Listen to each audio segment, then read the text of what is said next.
This is not the cleanest bathtub in the world, but it's cleaner than you are right now. That soap scum smell. It smells like life, at least compared to you.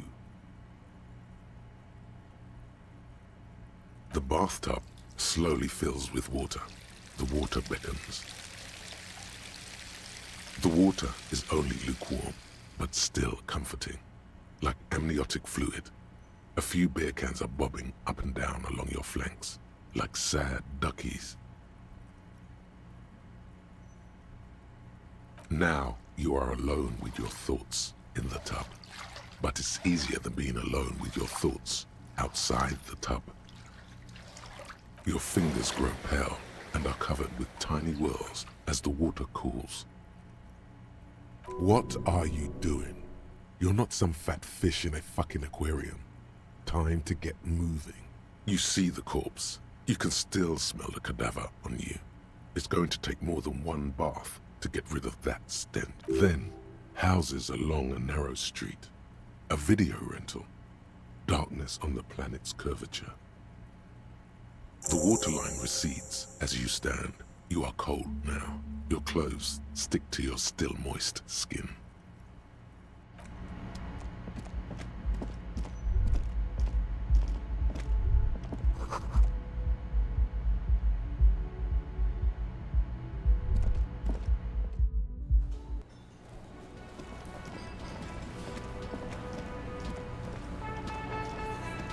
Looks like the circus left town, but the clowns are still here.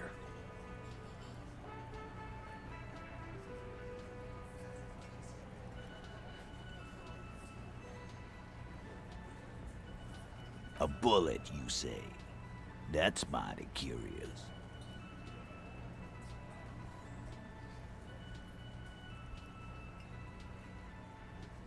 Well, there are so many bullets in the world, and so many heads. I guess it's only logical. At some point, one of them bullets had to end up in one of them heads. It's bound to happen again, you know? Just statistically speaking, of course.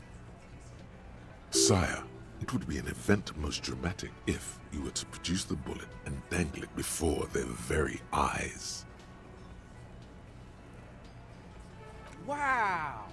He's got it in a real evidence bag and all! Why don't you go home and log it into evidence? These men have told you what happened. You know what I think? I think he was shot in the head as a kid, and his brain grew around the bullet. Around the bullet, man. That's a good one. All the goofing around is to avoid lying. It's a technique. Shit! I probably did shoot him. I was drunk last night. You guys know me when I'm drunk. Yeah, Glenn likes to shoot his guns when he's drunk. Better hope he stays sober. Before? After? During? This is getting ridiculous. They told you what happened. Stop wasting your time. Never been worried in my life, lawman. It's not like you blew it wide open, but there's a little crack in there, somewhere.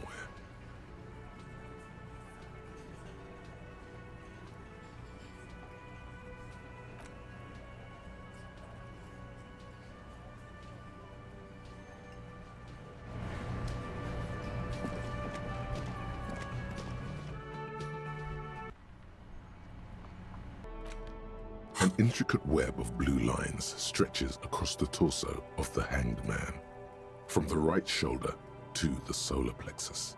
Each time the lines intersect, a small white star is formed in their crossing. Hundreds of fading asterisks riddle his skin. Their concentration is highest around his heart.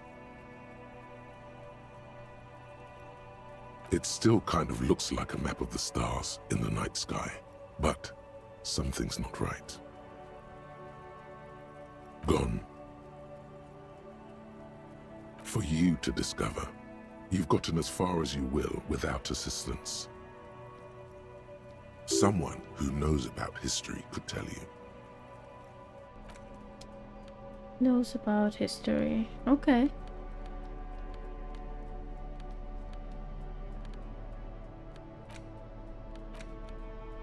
The bullet is safely sealed away in a plastic bag bearing the RCM stamp. Kim has filled out the label on the bag with the item number, case number, and date and location the bullet was found.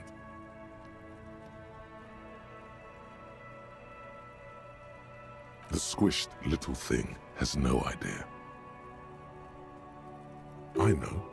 You should find the gun that shot this bullet. That sounds like something a police detective would do. First, you should learn all you can about this little guy. Then find the gun that shot it and the person that gun belongs to. He used it to kill your victim. Neato.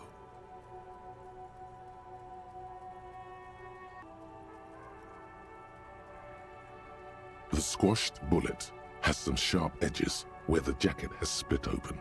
It feels cold, even through the bag. You wouldn't ordinarily have cause to handle jacketed bullets. The citizens' militia uses cast bullets only. Little pebbles of metal loaded from the muzzle, usually in a cartridge. The jacket of the bullet is made of a yellowish metal. It has blossomed out to reveal a dark grey core. The base of the bullet is close to 5 millimeters in diameter. You can just about make out a few striations near the base of the bullet. Little hairlines, linear. It feels standard. It's quite destroyed. Some of the fragments are still lodged in the wound. What's interesting about the bullet thus far?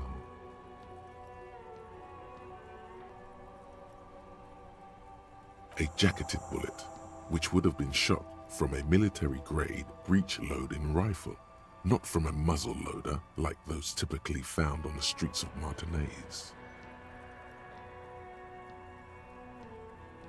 Very interesting. You have an unusual military-grade bullet in your hand. Now all you need is to find a gun that could fire it.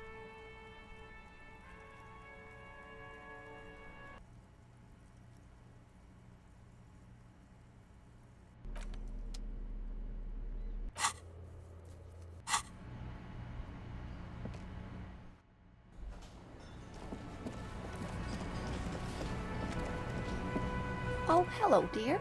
There you are. Of course, dear. Is there a particular... That would be the Giant of Kokonur. The giant lives in the most arid parts of the vast Kokonur Desert in South Samara, casting a strange light across the barren wastes. A mirage or a psychogenous luminance.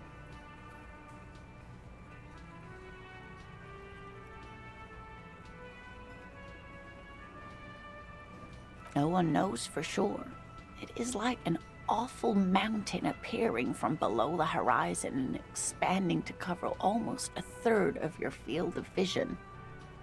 The towering luminosity of Kokonur is a bad omen in local folklore. Some say it's a fata morgana, others, fate unimaginable. That's what makes it so peculiar.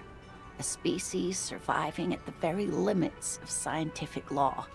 The giant of Kokonur must be the largest animal the planet can support.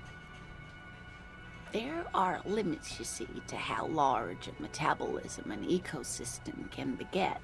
Some say a gravity anomaly below the Kokonur Desert might allow the creature to grow to these gargantuan sizes.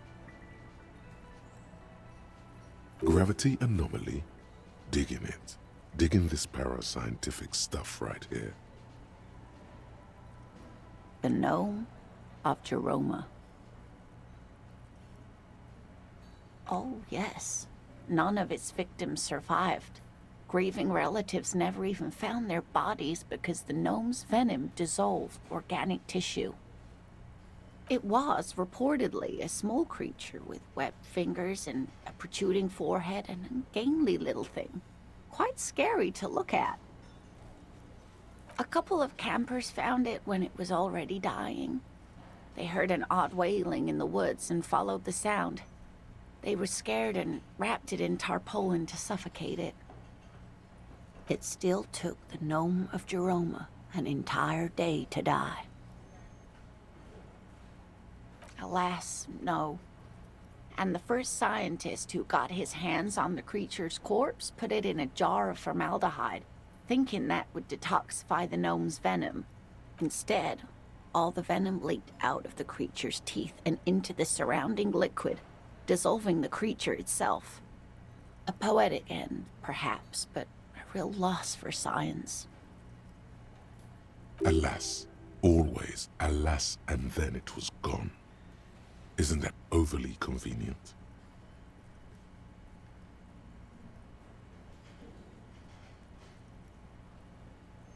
I understand your skepticism, but that's what happens with things that are rare and stand out.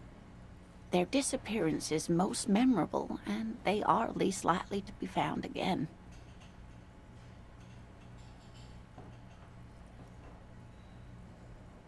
What an interesting question. And the answer is yes, there are. The Col de Mamadaqua, or Thin Whisper of Sound. And that's precisely what it seems to be. Self-replicating sound waves, invisible and intangible. It's very afraid of us, which makes it incredibly difficult to track. Col de Mamadaqua can also be translated as a whisper light and low. Yes, that's another translation. They're both quite lovely, aren't they? Although the low part is a little ironic. The Col de Mamadaqua makes, or rather is, such a high-pitched sound that other animals, including humans, can't hear it. It could be everywhere all of the time, and we wouldn't know.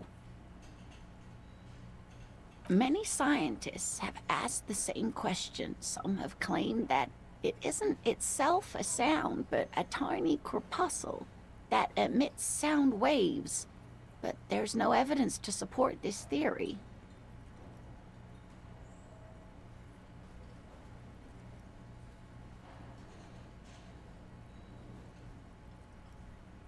That is a sad story.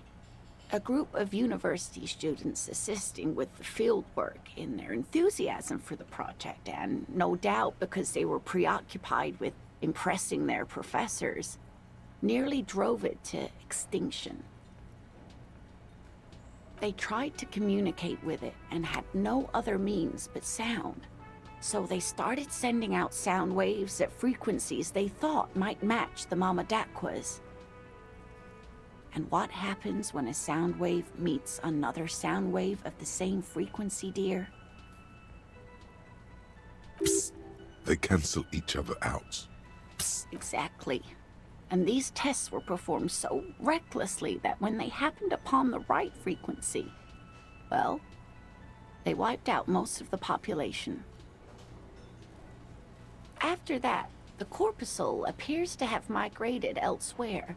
There have been recordings of anomalies similar to those spotted in Ea, but they've been few and far between. It's impossible to confirm the presence of any stable Col de Mamadaqua population anywhere.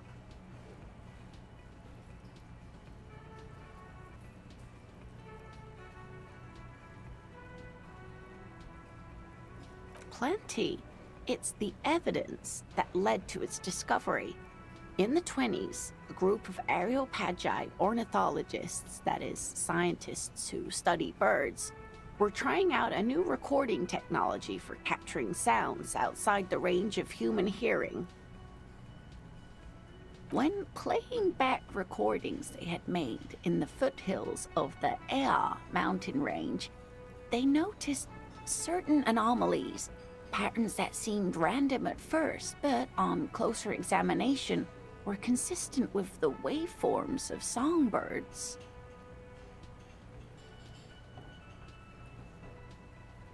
The scientists soon discovered they could track and even predict what appeared to be feeding mating and migration patterns based on sound waves in a strictly delimited range of ultrasonic frequencies, even higher than those of the highest-pitched bat calls. They realized that they had discovered a new species and called it the Coldamama Daqua, after the Paracanassian name for the voice of God, which is said to be very silent.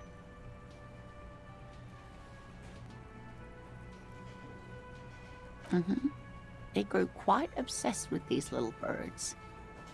Even Sequester, Time, Joscan, those are but some of the Mama Daqua they followed individually. It could be. As I said, it could be everywhere. And we wouldn't know any better. It could be ringing all the days of our lives and nights. What about what? I'm glad you like them. Was that? Could it be? The Coldamama Daqua? No, it's probably just your imagination ringing in your ear. There seems to be an extremely high-pitched ring. Ultrasonic. Lena said it was very high-pitched, right? It's like something tickles your ear. Lena also said that it couldn't be heard by any other animal, including humans. What you're hearing must just be a regular bird. Honestly, your ear isn't hearing a whole lot. The distant hum of the industrial harbor, the traffic. But, admittedly, there is a high-pitched noise somewhere there too. But then, isn't there always? There it is again. You're about to rediscover a long-lost species. Yeah, but how are you going to catch it? It must be very close. Maybe, just maybe, it will come toward you. Keep still. It might perch on your shoulder. What are you doing? You're a police officer, not a pansy ornithologist. The only birds you should be looking for are healthy women of childbearing age.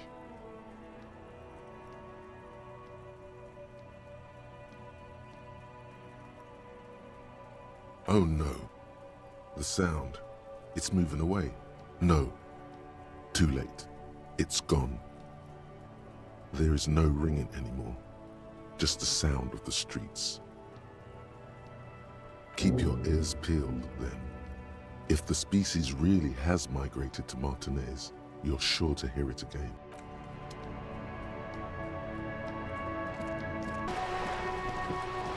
You're back. Good. What can I help you with? That's the man who was killed. I'm afraid this is a discussion for once we've cleared the lynching question.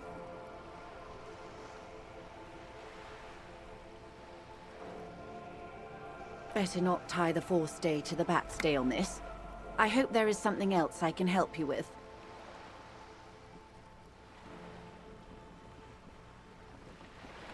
That's the man who was killed. I'm afraid this is a better not tie the fourth day to the bat's day on this. I hope there is something else I can help you with. I'm afraid I can't say any more until we've taken care of formal protocol, of course. The situation...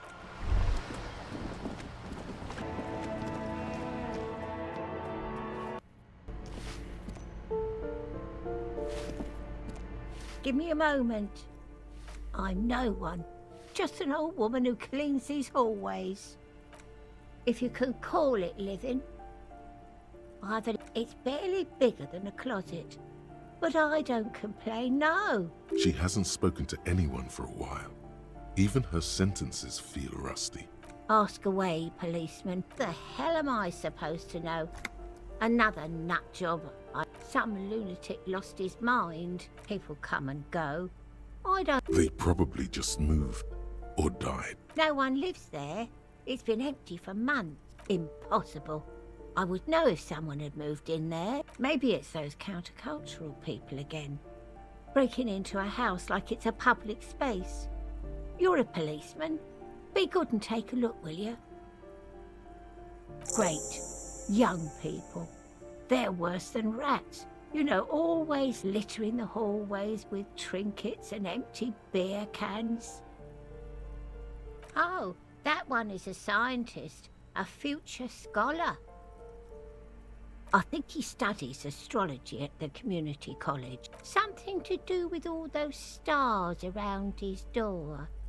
He asked me to leave his drawings up on the wall.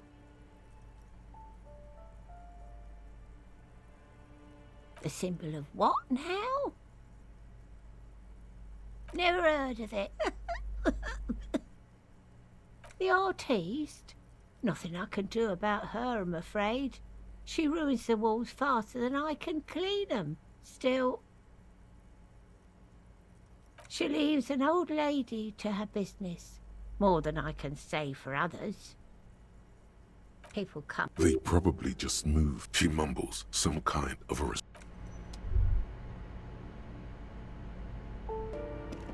You hear someone walking around. Excuse me?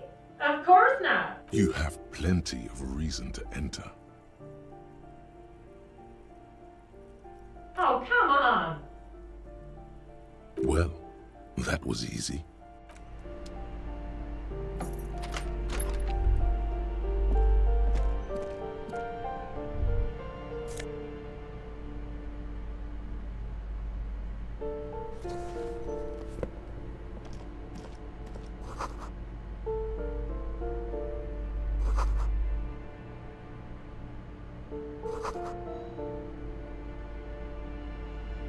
Satisfied?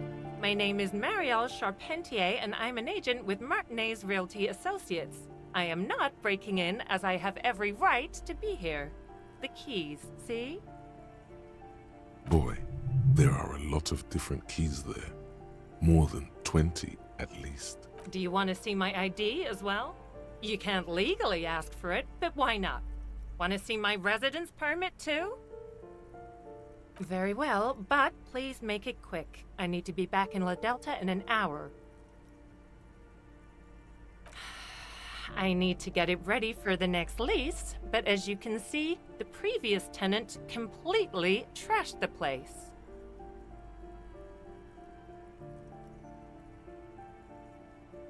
It was some kind of a moribund old man who used to be a business owner.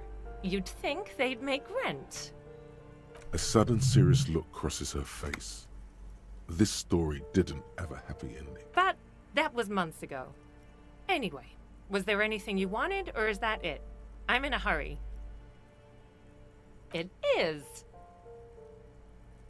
Everyone says the real estate agents don't do anything. But here I am in the middle of the night cleaning up someone's crash pad. So the sooner we get this over with, the better. Oh, that's another huge mess. The former tenant owes us 3 months of rent. 3. We closed the... And again, I have no idea how stupid mistakes like this can even happen. But Ron, when he came to close the door, didn't close the neighboring door. And there's a hole in the wall. A hole in the wall. Can you believe it? And then the tenant ran off with his stuff. He's gone. The money's gone. Just like that. The sum must have been puny.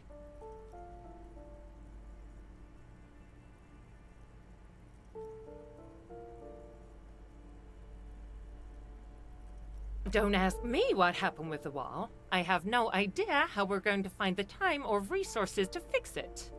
Both apartments are now unrentable. Both. Of course.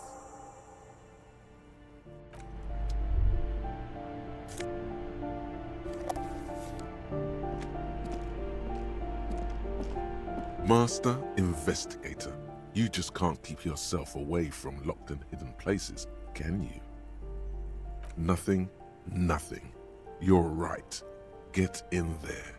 Deep. Invade every personal space. Break every lock.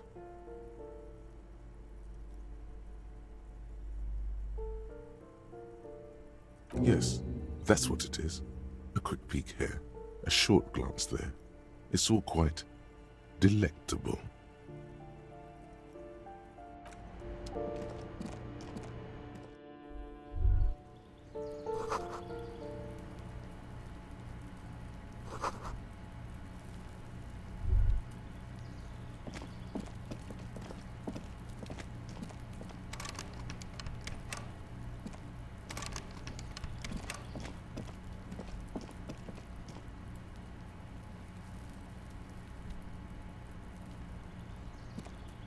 Gendarmerie.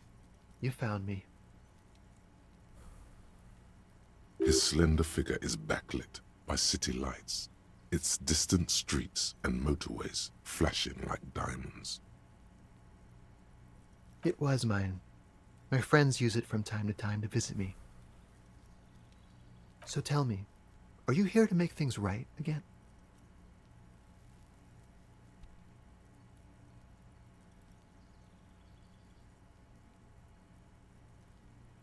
Beautiful. I have some good news for you. My Sunday friend is visiting me tonight. I told him about you and he'd like to say hello. Step in. He's already waiting.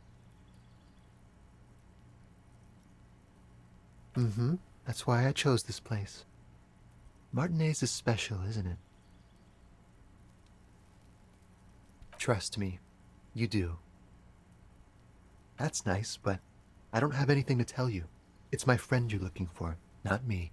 He takes another drag of his unfiltered cigarette and looks around. It's getting dark and the neighboring windows have lit up, one by one. Downstairs, a cat crosses the yard, disappearing into the bush. Besides, I've got to run. Something tells you you're never going to talk to an individual this cool or mysterious ever again.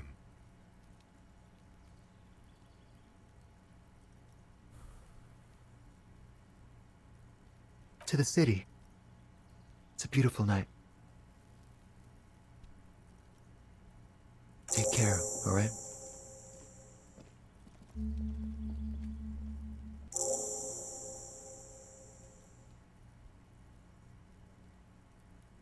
And he's gone again. Looks like it's becoming a theme for him.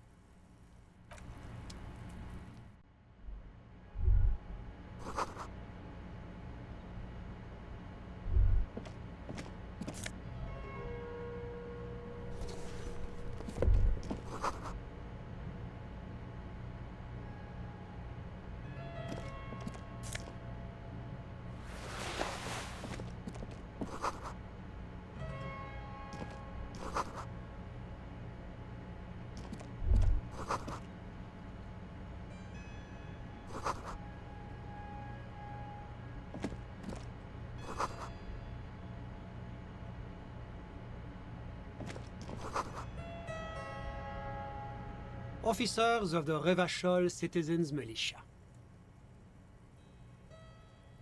His hands are clean and well manicured. This is a man who knows the importance of appearances.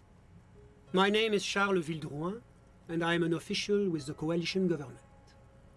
I work for the Institute of Price Stabilité on assignment from Sur la Clé. I heard you talking to my friend outside. Very good.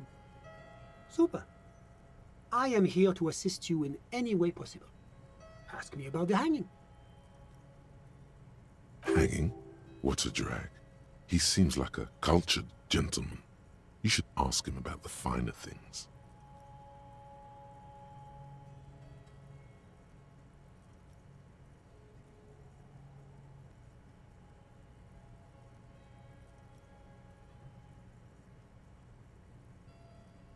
Oh, we got it from an atelier in the East Delta Commerce Center. Personally, I think it's a little culturally insensitive, but the material is great. Sadly, the shop is now out of business. That's really all I can tell you about it. I'm sorry to say I did, officer. Officer, it's very difficult to describe what I saw that night. It was so surreal to me, like in a play. He holds out his hands and blossoms his fingers, like a drama teacher setting the scene. No.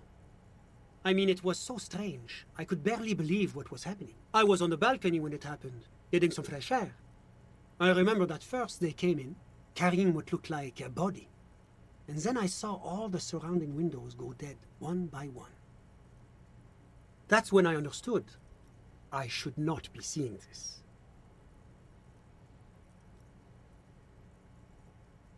I couldn't see their faces well, and there were quite a few of them.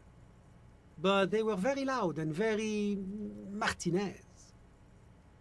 Let's just say that the laboring classes can get rather expressive with their profanities. I couldn't tell you exactly. Less than 10. Maybe 8? Sound familiar? That matches the prints you observed at the scene. That's a giant you're describing. No, they were all quite human, as far as I could tell. I went back inside. Officer, the yard was pitch black. There was nothing to see, but I could still hear their voices. They were threatening to kill that poor man. All men, I presume. But again, I couldn't see very clearly. I believe they were mostly white, though I believe I saw 2 Areopagites among them. And I am... Well, that's the strangest part, officer. Nothing happened. It was oddly quiet for a public lynching.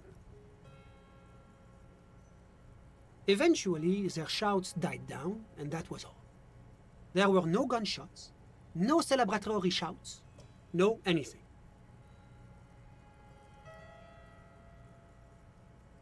You're right, of course. That is what one is supposed to do in such circumstances. I was simply in shock. I'm afraid I don't have anything else to add. All I can say is that it was late. No, I didn't see the corpse until the following day. I'm sorry I couldn't be of more assistance. The Coalition is only looking out for the price stability. Inflation is a killer, like a heart disease blocking the normal circulation of the economy. It must be controlled. The economy impacts the entire international community, which is why it requires international oversight. Well, I'm renovating it. It is an interesting project. The building used to be a 12-story skyscraper before the cannons took the top 4 stories off. This, of course, happened when the Coalition forces landed here. You could say I'm undoing some of the material damage the international community caused when we arrived here. Yes, as I said before, I am a commissioner from Sur-la-Clé working for the Institute of Price Stability. This is one... Wait, there isn't actually an Institute of Price Stability, is there? Or maybe there is. God, it's impossible to understand whether someone from the moral intern is joking or not. La Communauté Internationale is what Revacholians colloquially call the Coalition. In other words, the nations that stopped the disaster of the revolution. Your employer, technically speaking. The governing authority of Revachol. The RCM is but one part of this provisional administration. It's the International Organization for Moralists, hence Moralist International. The Institute of Price Stability is just one of its many mind babies, as is the Coalition. But of course... Well, do you value freedom? Do you believe in a normal, stable world governed by democratic values?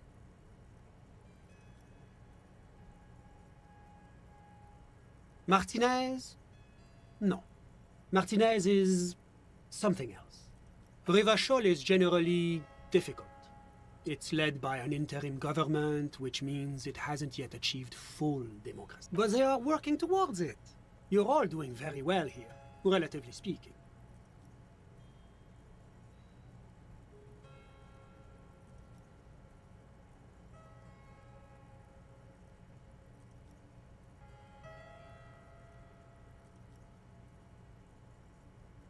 Is this option D usually the most reasonable answer? Sounds like you're a moralist indeed, my friend. Welcome. Moralism is all about compromise and achieving the achievable. It's pragmatic, realistic, and level-headed, an ideology for doers. Are you a doer, my friend? It looks to me like you are. Now, enough of this delightful political interlude. Was there anything else you wanted to ask?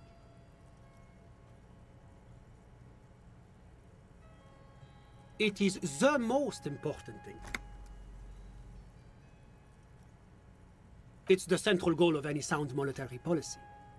Maintaining the price stability is essential to maintaining high levels of economic activity, which is essential for maintaining high levels of employment, which is essential for maintaining the social stability.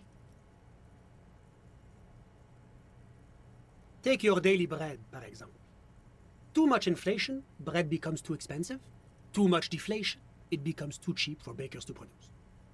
That's why the Institute of Price Stability works to keep inflation just below 2%.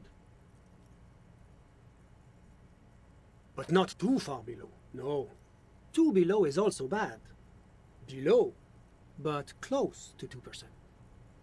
The coalition believes in the importance of informing the public about the benefits of the price stability.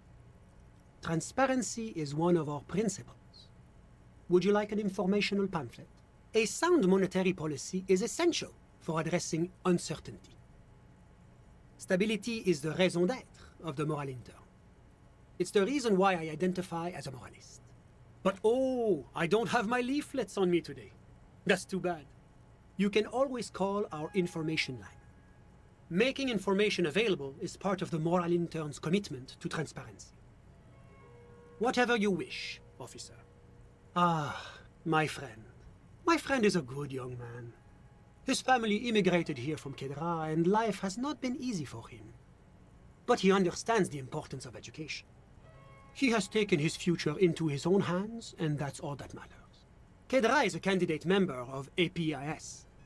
But, between you and me, their potential membership is a more contentious issue. That it's never going to happen. They entered negotiations in 21, and it's been pending ever since.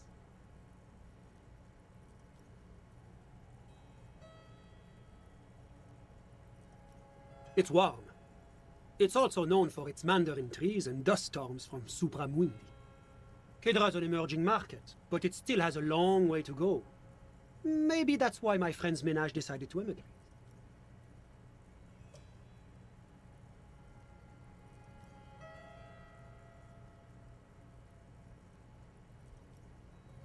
Sorry, who?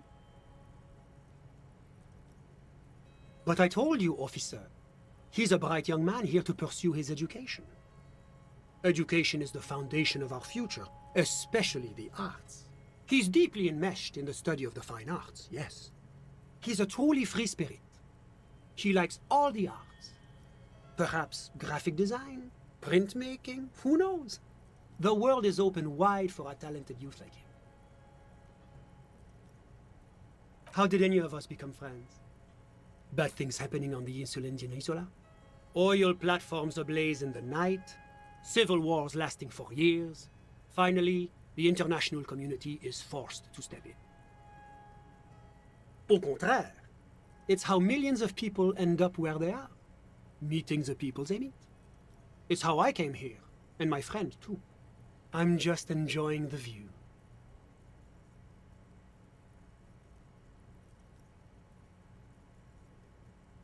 Listen. A baby is crying in the neighboring apartment. No, listen. The Insulindian Bay. This place used to be a luxury accommodation before the revolution. Apartments, of course, were much bigger then. A few walls have been added here and there, leaving some of the tenants without a private bathroom or a kitchen. But the million real view stays. You can't take that away. My friend comes and goes. I'm sure you'll see him around. He's a busy bee. A busy bee? What an odd choice of words. I'm all ears, officer. A moment, officer. Do you have everything you need from me? I'm afraid we won't have the chance to speak again once you leave. It's against diplomatic best practices for an official in my position to be discussing murders with local militiamen. And I'm pressed for time. After you leave, I should be leaving as well. That's not the real reason he's so apprehensive. Men in his position shouldn't be seen loitering around in underprivileged young men's apartments in the middle of the night.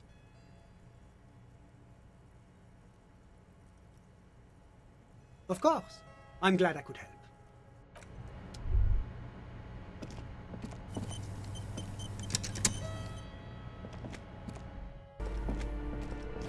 Give me a moment.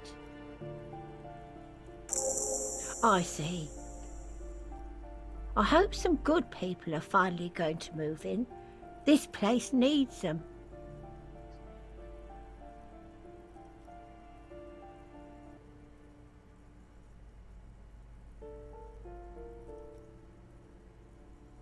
Yes, well, I hope they're good people. Your statements are too vague to comment on.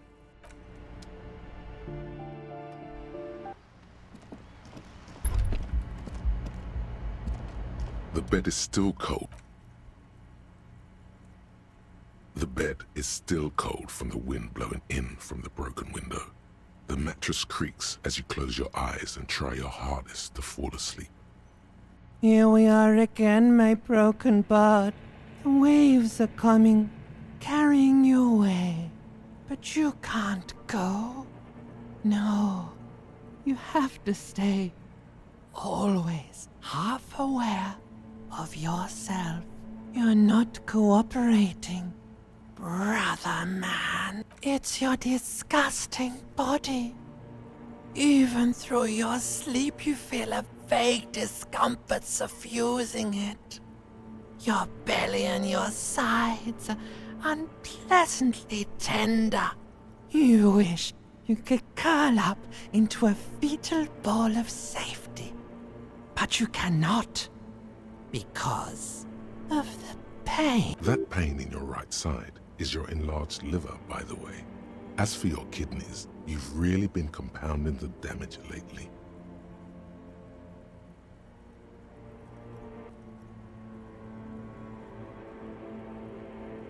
Oh yes, they'll check you out, give you some pills, make it all okay. The Wonder Makers. Don't be stupid, Harry.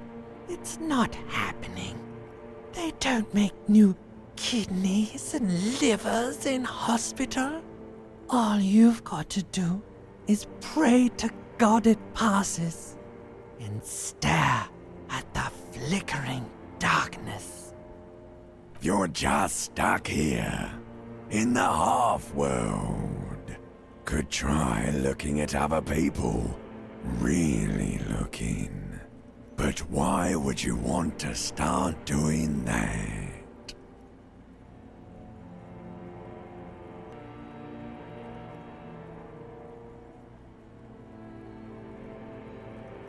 How many promises have you kept lately, Sir Harry? To the great see-through world. The tenderness. Thou art honorable and just, sire. 'Tis the snakes who are vile, hissing in the grass. Come now, humans have earned your trust, and you theirs. What do you think you're doing right now? Coming to some greater awareness? Look at all these lights, blinking in and out of existence. Thoughts! You're just pretending that you're asleep, even to yourself, while the world goes on without you. Let it. Let it. But it never seems to let you go, does it? Time to rise and wipe that shining sweat off as best you can. Gather your bearings. Rock and roll.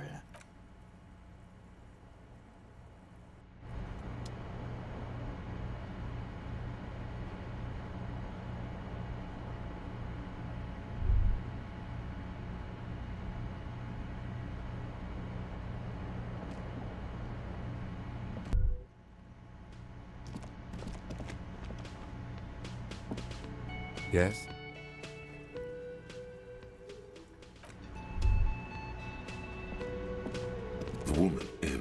Marcian patrol officer's uniform, winces as she notices you.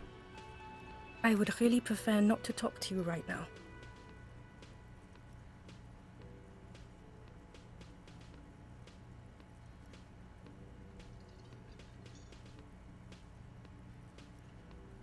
I don't know. I mean, why would I want to talk to you?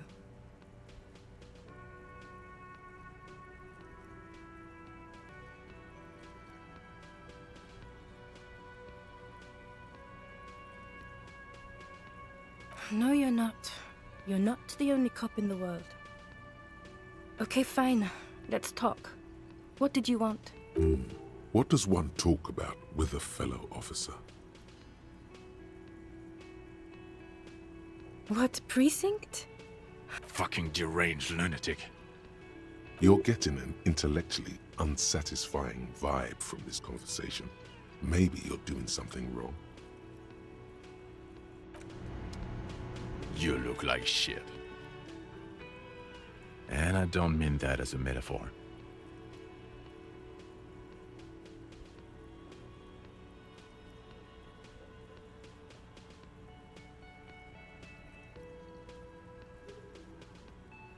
Like undercover? Well, as far as disguises go, this is one of the best I've seen. I mean, I could swear you're an actual bum. Oh, come on, Jean. It looks like it's been a rough week on him. It's not just this week. What you want? There's something about this guy that matches with a face in your head.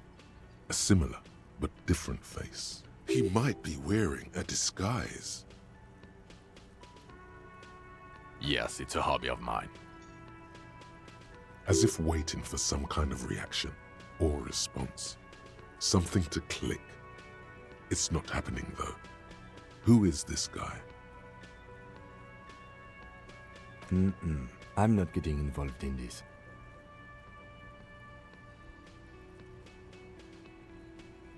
Watch out for yourself. That voice, so very familiar. Did you hear it when calling to your... Oh, really? I wonder where. That's the where you remember me from?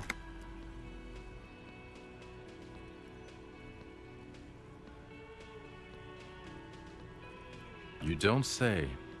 Goodbye then. The voice thing was a coincidence. Hi, gendarme. Another rendezvous. Hi. So what brings you here?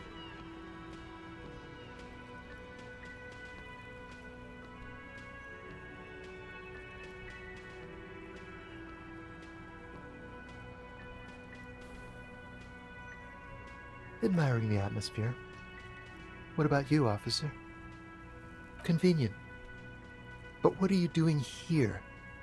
Talking to me? Bye-bye, gendarme.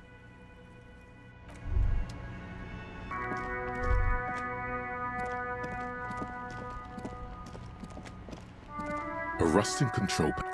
You grab the handle and pull the lever up. As soon as the metal connects against the contact pins, you hear a loud clunk. Then, the water lock starts moving.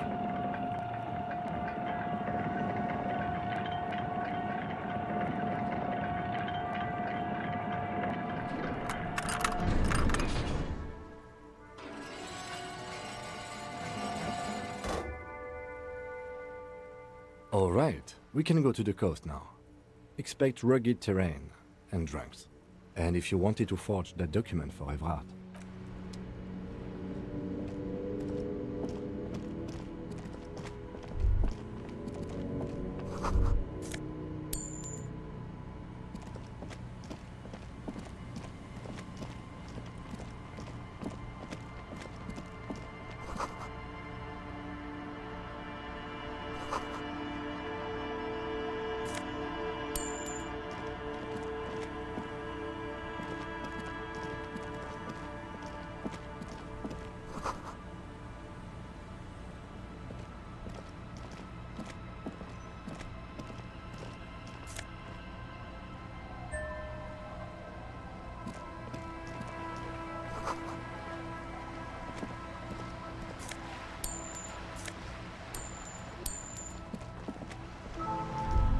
banged-up motor carriage lies half-submerged in the icy water, slowly sinking into the Insulindian Ocean. Only the cabin top, rear wheels, and the engine remain visible. Remember the tire tracks in Martinez? This is where they were leading.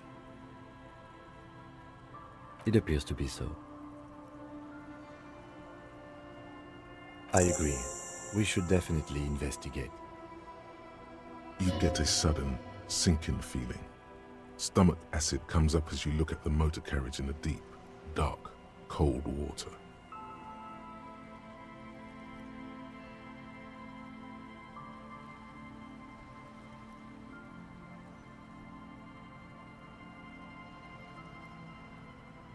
The motor carriage is properly stuck in the ice.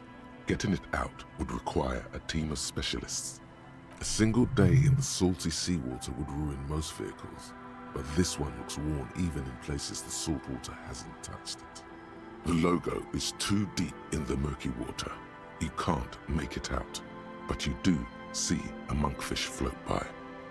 The ice hasn't closed around the vehicle yet. My guess is it's been here since last Saturday or Sunday. The estimate is correct. The incident probably occurred on Sunday evening. Your mocking tone finds no response, but the motion of the waves.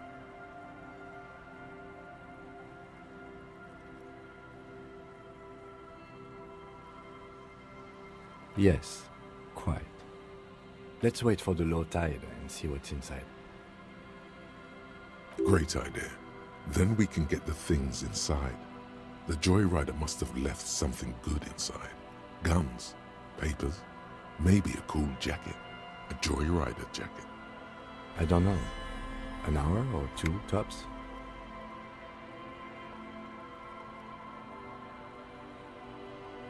As you sit down in the old, rusty playground, the world around you becomes very silent. The hinges creak under your weight, dangerously so. Nothing but the sound of seagulls high above in the sky, echoing like distant laughter. Ice cracks around the blue motor carriage in the sea. Yes, it does. Let me think about it. The tune on your lips forms a strange, yet undeniably beautiful contrast with the surrounding bleakness. The lieutenant gives you a quick glance, then, still looking straight ahead, he joins you with a higher-pitched and slightly more melodic trill. Two birds on a wire, whistling by the seaside, looking at the water and the sun. The clouds pass in the sky, and the shadow of the swing moves like the hour hand on a timepiece. 30 minutes have passed. Looks like this might take a while. Time to present a good topic for discussion.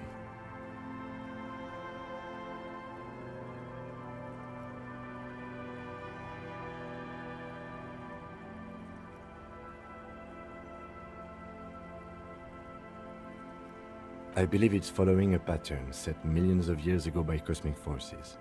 But I suppose it could move quicker, yes? Clouds on the horizon grow darker, and the shadow of the swing set keeps climbing. You hear the distant rumble of the city. 30 minutes pass.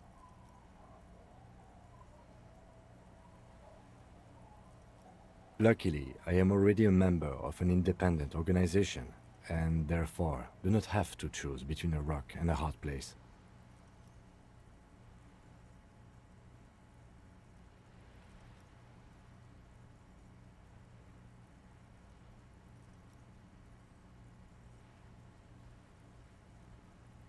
Your voice echoes on the water, strange and out of place in the environment.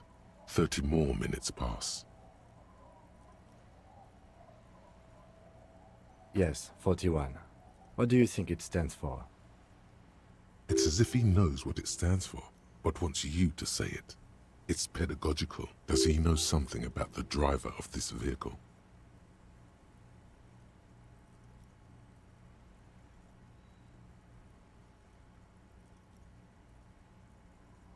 I'm sorry, Harry. I'm so sorry. 41. Precinct 41. A massive pit opens up in your stomach, and the most terrible feeling comes over you. No. Just nope. Say no to this, Harry. Yes, your car is in the sea. Face it, so we can start dealing with this. I'm afraid so, yes. It looks like you started in front of the whirling, jumped over the canal, and then drove your vehicle in the sea right here.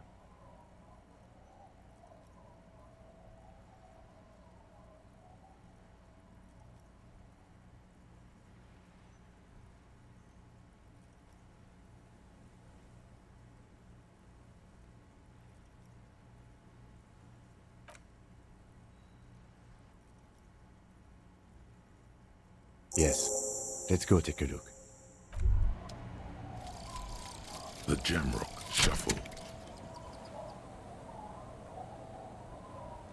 In a way, yes, you are treasure hunting. Most officers from Precinct 41 do what is called the Jamrock Shuffle, cracking open containers. Most of them are from Jamrock or Coal City, the poorest parts of Revachol, that also overlap with the network of royal catacombs called Le Royaume, just beneath the streets. As children, you would all go underground, hoping to find treasure, and come back with a rat's tail or a used needle. That playful curiosity must still be in you. Who knows, maybe one day the Orbe de Montagne, the Holy Scepter, and the Cocaine Skull will all be yours.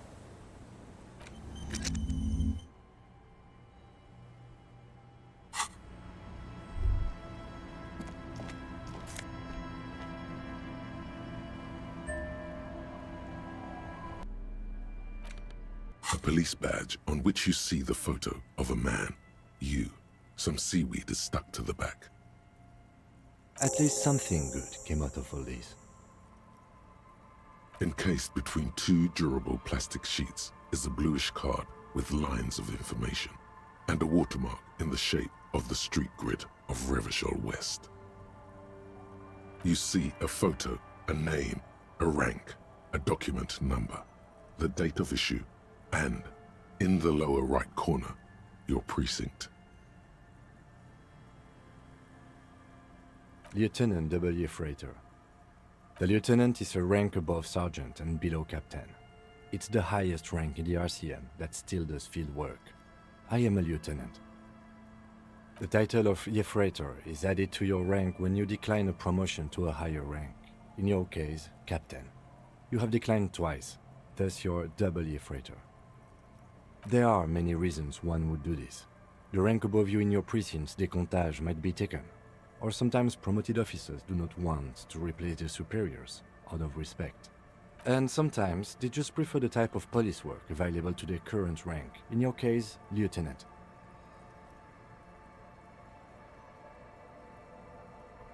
Decomptage is the hierarchical system employed by the Revachol Citizens Militia. It means counting down to twos. The countdown is modeled after the dual leadership system employed by the left during the revolution, which in turn was developed by last century experimental psychologists in the University of Königstein. The lowest rank is junior officer, usually teenagers. Then there are the patrol officers, then sergeants, lieutenants, then a captain. That's basically it, except for a few kings.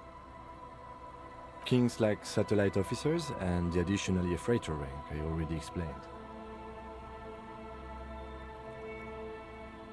You are given the title of satellite officer if your partner is quickly promoted through the ranks and you rise with him.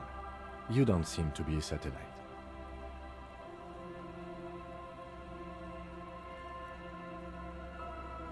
No, I've been putting up with you because despite an unconventional approach, you are doing good police work. It matters more than driving your motor carriage into the sea. And now we've even found your badge. He trusts you, for now. Try not to spoil it. Such a small yet precious thing, expensive paper caught between thick plastic, like a fly in amber. It reads. The man keeps winking at you with his green-grey eyes. The photo is old, no doubt about that, but the badge is new. You used an old photo for a new badge. 8, maybe 10 years. The guy in the picture is rather good looking. He's got a nice haircut and is distinctly lacking in massive sideburns. What do you think? His face is already contorted by the expression, although it looks less grotesque on him than it does on you now. The badge in your hand shines as you...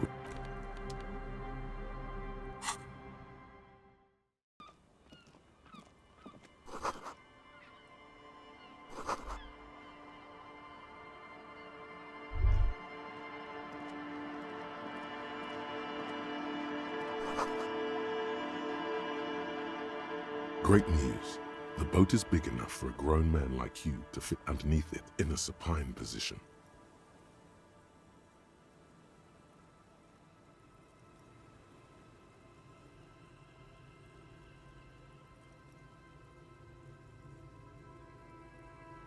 I don't know. Sleeping? What do people do under boats? This is merely a measurement from your visual cortex. Do with it what you want.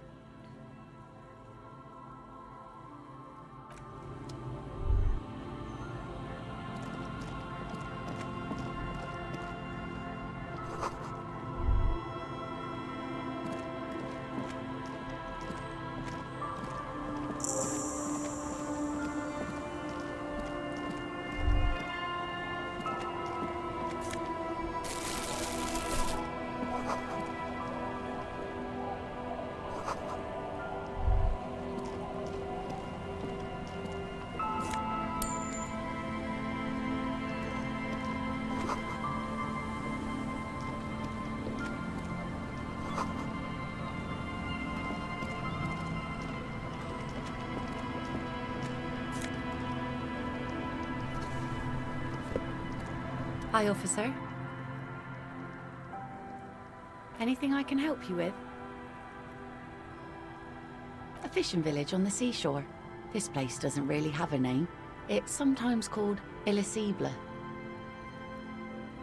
The sign on the street leading here is illegible. Has been since they built this place. The name is Lillian. People call me Netpicker. I think I have time for questions, and that was actually the second one. Indeed, you're always confused as to your whereabouts. Let's see. Who are you looking for? I don't think I know what these are. Care to elaborate?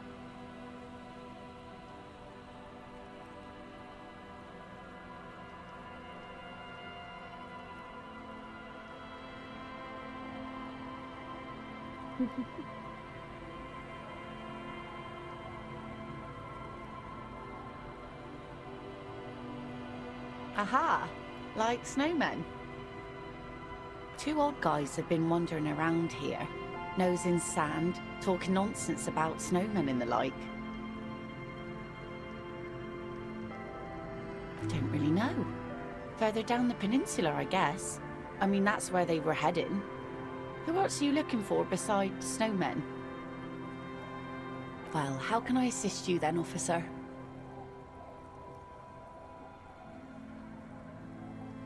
Like I said, fish mostly. Sail the waves, take care of the kids, pick nets.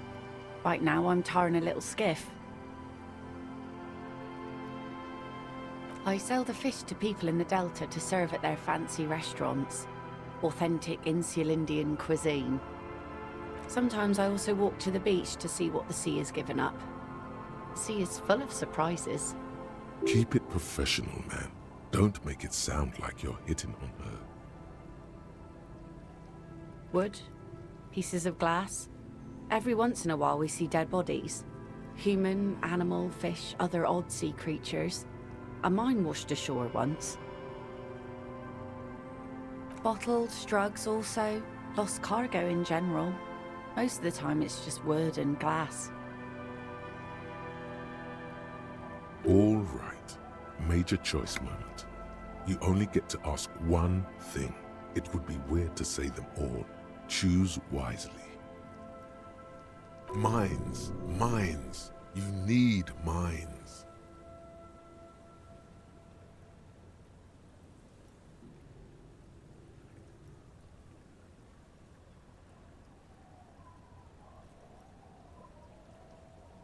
And go where?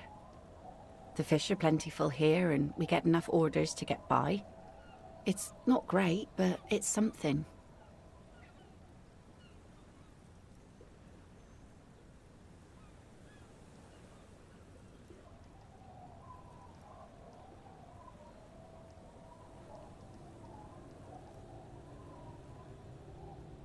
People imagine picking up and finding something better is an easy solution.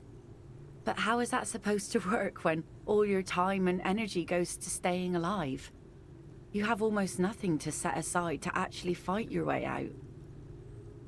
Hordes of wild, homeless people roaming the lands. Nomads scattered across an endless plain. In a dystopian world where tear is the only valid currency, and people eat each other to stay alive. I don't mean to complain about my pauper life. We are warm and fed here and... I don't know. There's just something about this shithole.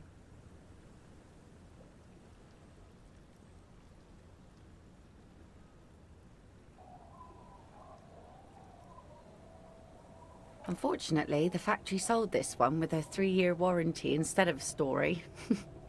It's to intimidate folks, mostly.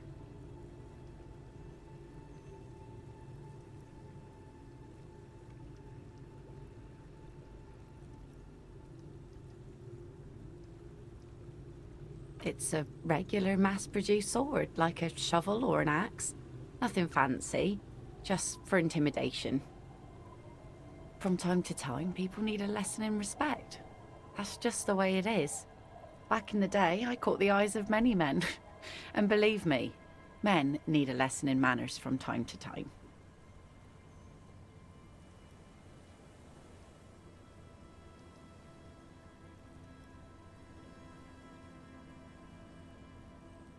Some went to patch their wounds, their lesson learned.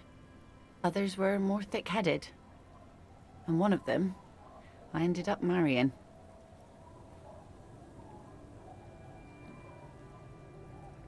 Guess I enjoyed the way he bled. If it is, then why the melancholy? Gone.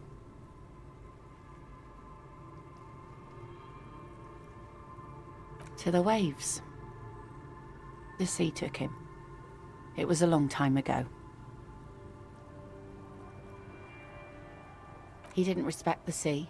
Went out there, drunk like a skunk, and sure enough, one day the boat was found floating empty. The bloated corpse turned up 2 weeks later. Now, before you tell me how sorry you are for my loss, know that it was 4 years ago, and I've moved on. There's only so much mourning you can do for a drunk with sinewy muscles.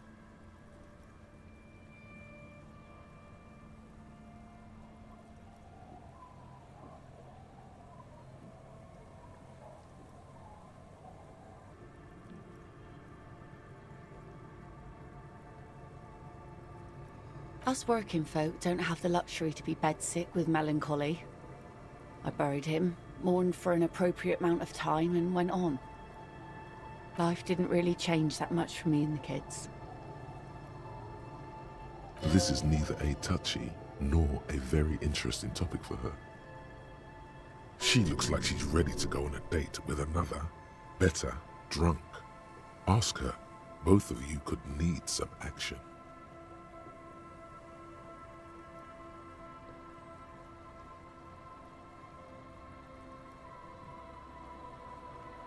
Sure is. The sun, I call her, coated with a fresh layer of tar just yesterday. It'll take some time for it to dry, assuming the sunny days continue. Aye. Sunny days. You got a problem with that? No, ma'am. We have no quarrel with sunny days. Good. It would have been bad news had it turned out it wasn't a sunny day. Bad news for the skiff, bad news for the nets. Bad news for the kids. There's a moment's silence. She looks at the slushy snow melt on the yellow belly of the boat. In time, when the sea turns and the winds settle, she will be ready. My prediction, it will be at least 2 days.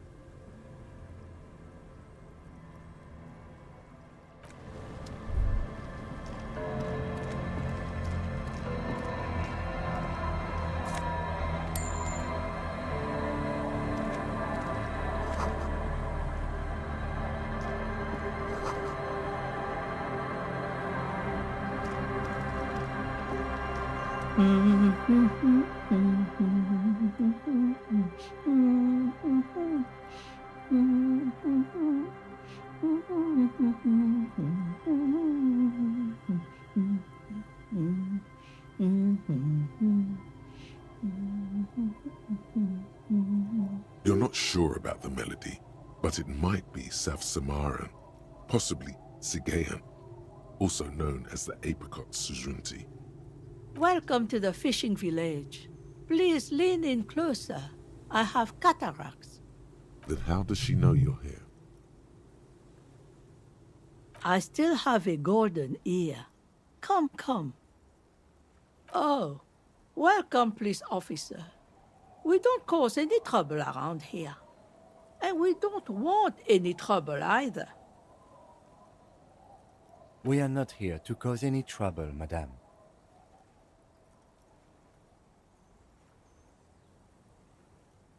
Oh, of course. Last time we saw you around here was 12 years ago. You also came to take care of trouble then. Wish you did. But still, in Martinez, you're considered an ill omen. No, not you personally. I meant the RCM. Some of the men got into a fight. One of them killed another. Locked himself in that woodshed over there. He was brooding, needed some help opening the door. You got it open for him and took him to think about what he'd done in a more secluded place, somewhere more quiet. She says it as if he was on some kind of spiritual retreat.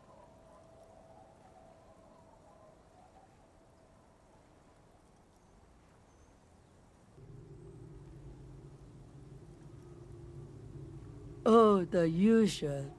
Dark tidings. Black hound. That's you, all right. A black hound licking your own heels.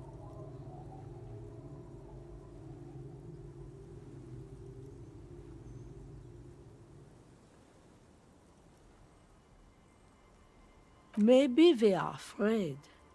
Because you're an ill omen. But you're still welcome here. As long as men with guns aren't chasing you. And maybe even then. Because that's the kind of fishing village we've built.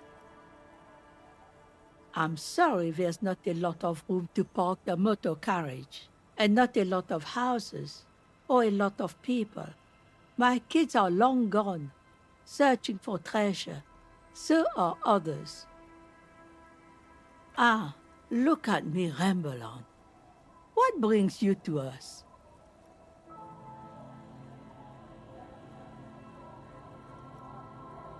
Stay?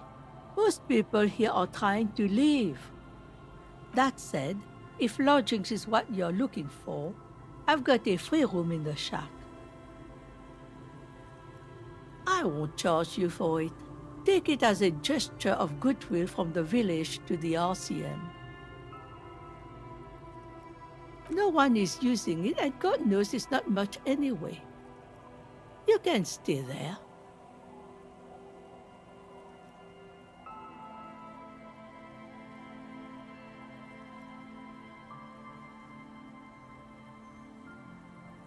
Don't make an old woman regret opening her house to the police.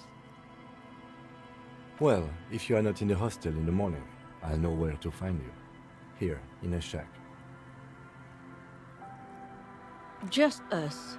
It's barely a village anymore. We almost don't exist.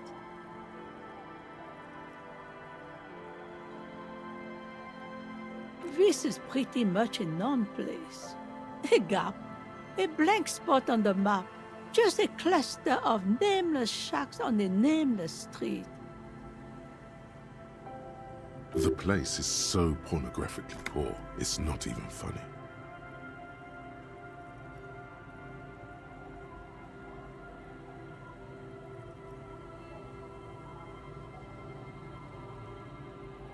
Well, there's Lillian and her kids.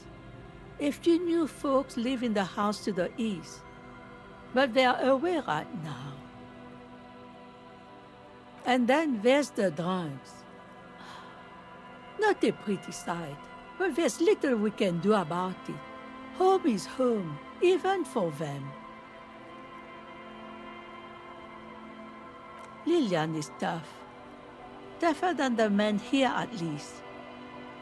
If it wasn't for her and the kids, this place wouldn't have a spark of life left. Sooner or later, you'll see for yourself. Don't have to look long to find these guys. She nods, rinsing another piece of cloth. Not much. There's the abandoned church, the DeLorean Church of Humanity. It's been there since before my time, even. Some things just don't fly, officer. Look around. Who'd go to church here? They built it 300 years ago. Must have been nicer then. So, they don't hold services there anymore? The Ecclesiastes? No, we've tried, but things just keep happening. Crime, accidents, other things. The place never stays open. It's a pity. It used to be such a nice church. Before you get to the church, there's some ruins, an apartment complex, or some kind of electrical plant. Run-down bunch of houses, empty.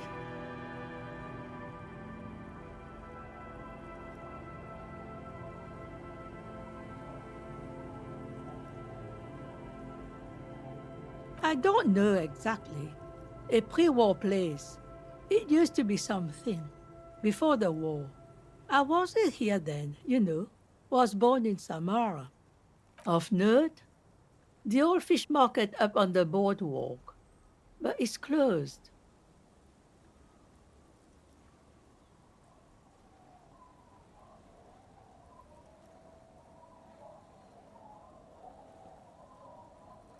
As I said, it's a peninsula.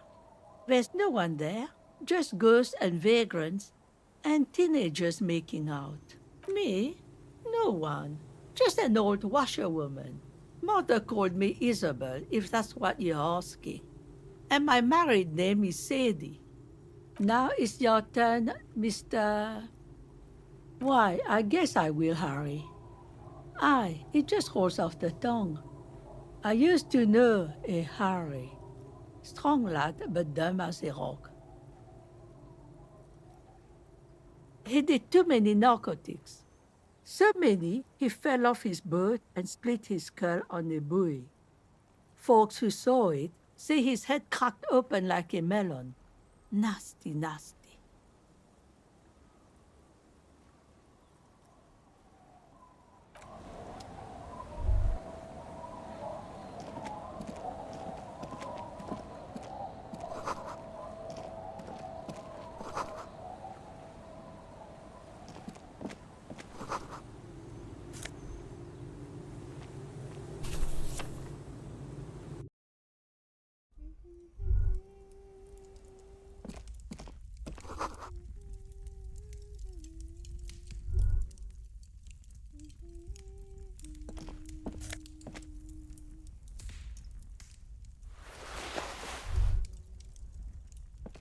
Hello, mister. She clutches a small stuffed animal. Occasionally, she twirls it around.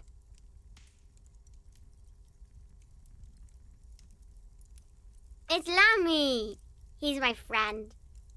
Sort of. Like... Lambie is a stuffed lamb that, admittedly, has seen better days.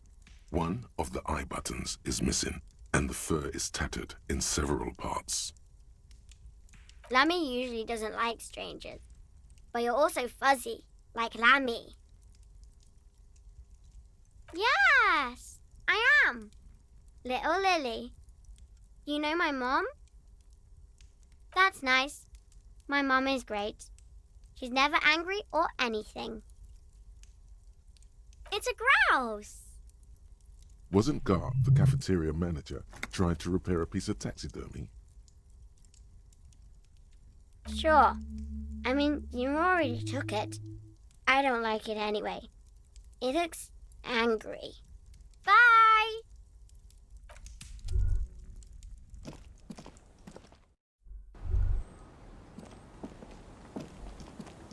The scruffy-haired little boy kicks a stone. He can't be more than 5 years old. The other one looks indistinguishable from him. He watches his brother kick the stone with his tongue lolling out of his mouth. This one doesn't say anything, kicking the concrete with his worn-out sneaker. Lily's our mum. The stone kicker laughs suddenly. His head is too large for his shoulders. The other one laughs as well. Wow, so intellectually stimulating. The stone kicking isn't even of very high caliber. Anyone can do that. Yes. Yes. The stone kicking one becomes frantic all of a sudden, as if that's something to be scared of. He looks just like me. The boy doesn't answer. His brother throws another rock. Both of their hair is covered in some kind of dirt. The rock kicker was just being shy, but now he's enthusiastic again. You're bad with kids.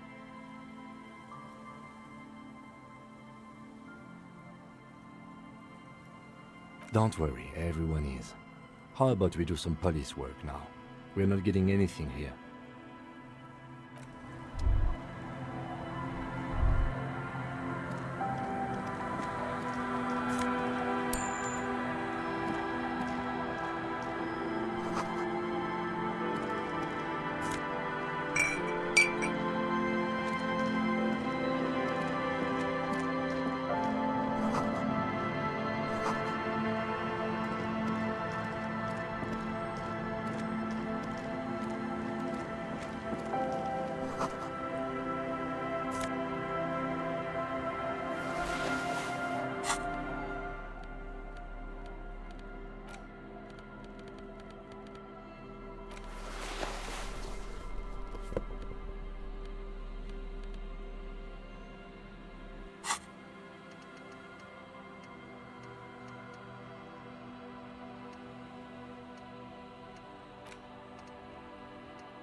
These are some wonderfully regular pants.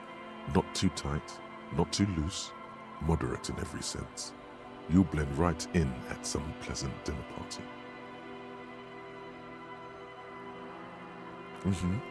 I know you do.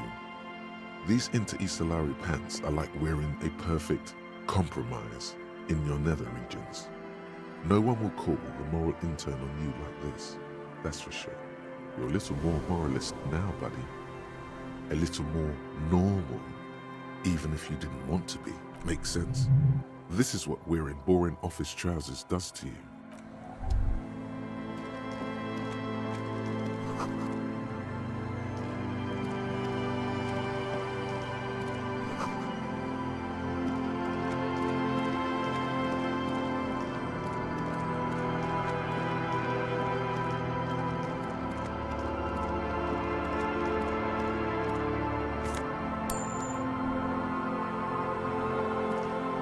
Good to see you, friend. Do I have deals set up for you, buddy boy? Does he actually know you? Or is he just shopkeep friendly? So what do you want? I've got smokes. They're cheap. Very cheap. I got Pilsner, great deal. You won't get a better deal on that piss. Spirits I can let go for 300 real. I also have speed. And by speed, I mean amphetamine.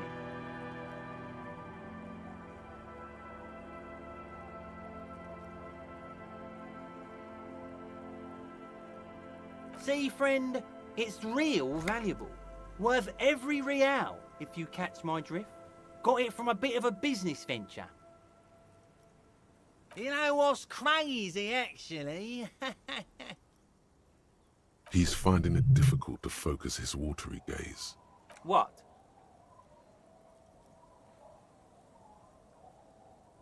This guy. Oh, this is medicinal spirits. The good stuff. Got it from the doctor's office. I got one of those scientific ampoules a few months ago. Torpedo, they call it. It's supposed to keep a man from taking a drink. Didn't stop me for shit, that's for sure. 5 lemons with half a pack of butter and you're good to go.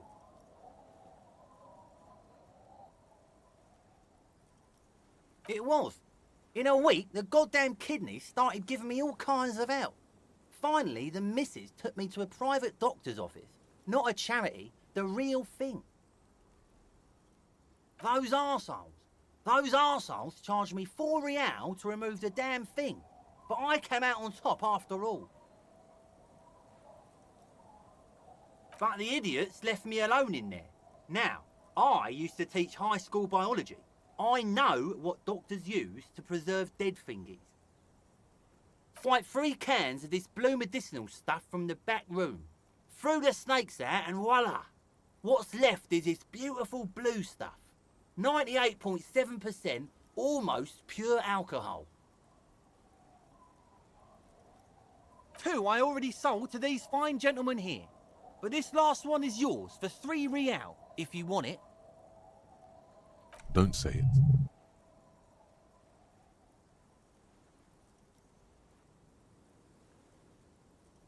So what do you want then?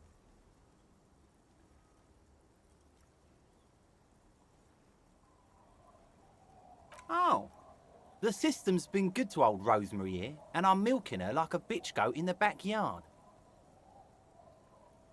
You see, friend, man makes his own luck, and I made mine real good. Got my hands on 3 bottles of liquor exquise, sold 2 to the fellows around here, and immediately invested the profit.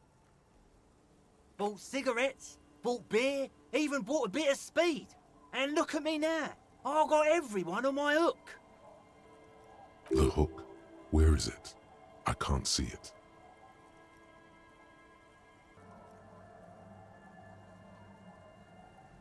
Of course. It is what it is, you know. What it's always been. People, buddy boy. It's the people.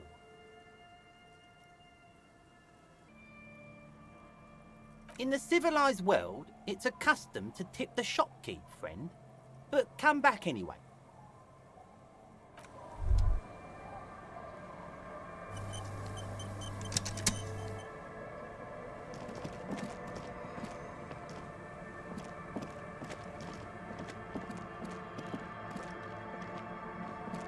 A drop in temperature, an easy flow of air, an empty street. Before you, a thoroughfare unjammed with lorries. No more drivers smoking on hitch steps. Just silence.